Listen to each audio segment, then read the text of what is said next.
হার্দিক পান্ডিয়ার নেতৃত্বে আইপিএলের চলতি মৌসুমে খুব একটা সুবিধা করতে পারছে না মুম্বাই ইন্ডিয়ান্স।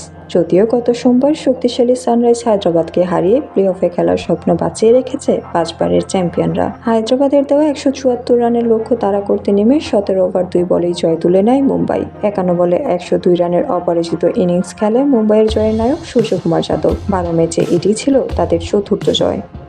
ম্যাচের পর সূর্যকুমার ও মুম্বাই অধিনায়ক হার্দিককে কথা বলতে দেখা যায় হায়দ্রাবাদের অধিনায়ক প্যাট কামিন্সের সঙ্গে। ভারতের সংবাদ মাধ্যম এনডিটিভির প্রতিবেদন অনুযায়ী মুম্বাইয়ের এই দুই ক্রিকেটারের কাছে কামিন্স তার মাঝের আঙুল কিভাবে কেটেছিল সেই বর্ণনা করেছেন। সেটি শুনে হতবাক হয়েছেন হার্দিক। সামাজিক যোগাযোগ মাধ্যমে ভাইরাল হওয়া একটি ভিডিওতে দেখা গেছে ডান হাতের মধ্যম আঙুল হার্দিক ও সূর্যকে দেখাচ্ছেন কামিন্স। সেটি শুনে অবাক হওয়ার ভঙ্গি করেন হার্দিক। কামিন্স জানিয়েছিলেন তিনি 3 বা 4 বছর বয়সে আঙুলের ওপরের অংশটি কিভাবে হারিয়েছিলেন। আন্তর্জাতিক ক্রিকেটে পা রাখার আগে ক্রিকেট অস্ট্রেলিয়াকে দেওয়া এক সাক্ষাৎকারে কামিন্স বলেছিলেন, আমার 3 বা 4 বছর বয়সে আঙুলের ওপরের অংশটি হারিয়ে ফেলেছিলাম। দরজায় ধাক্কা লাগার পর আঙুলের ওপরের 1 সেন্টিমিটারের মতো জায়গা হারাই আমি। এতে খুব বেশি সমস্যা হয়নি আমার, কারণ অন্যটির মতোই লম্বা ছিল। এখনো বিষয়টি নিয়ে আমার বোনের চোখ ভিজে যায়, কারণ দরজায় চাপ সেই দিয়েছিল।